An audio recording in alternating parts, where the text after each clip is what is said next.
Valkyria travaille depuis 10 ans sur un projet de réhabilitation de la favela de União de Vila Nova, la troisième plus grande de São Paulo.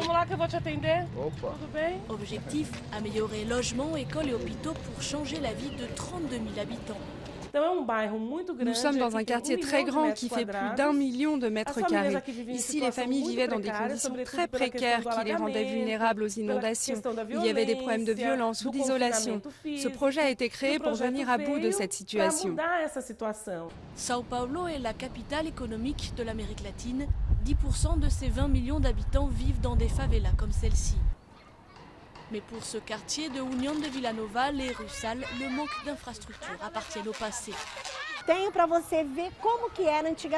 J'ai une photo pour vous montrer comment c'était avant. Les égouts étaient à ciel ouvert, les maisons étaient des baraquements, on n'avait pas d'électricité, on n'avait pas d'eau, et tout ça a changé. Si on regarde maintenant, on voit vraiment la différence. Le changement ne s'est pas fait sans mal.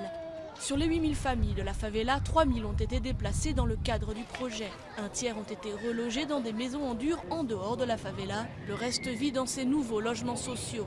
Au début, ça a été très difficile, très compliqué, parce qu'il y avait des familles qui habitaient dans des maisons plutôt grandes, mais qui ne voulaient pas la quitter pour habiter dans des appartements. Ils disaient que c'était trop petit. Jean Dovir habite à União de Vila Nova depuis 8 ans. Il a accepté d'être relogé dans cet appartement. Le loyer est payé à 85% par la mairie de São Paulo. On est heureux d'être dans un endroit où on se sent bien, et puis on sait qu'on va bien vivre, et surtout, ça donne une autre image de nous.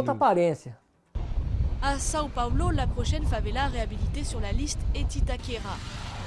C'est là que se trouve le stade qui accueillera le match d'ouverture de la Coupe du monde de football en 2014 au Brésil.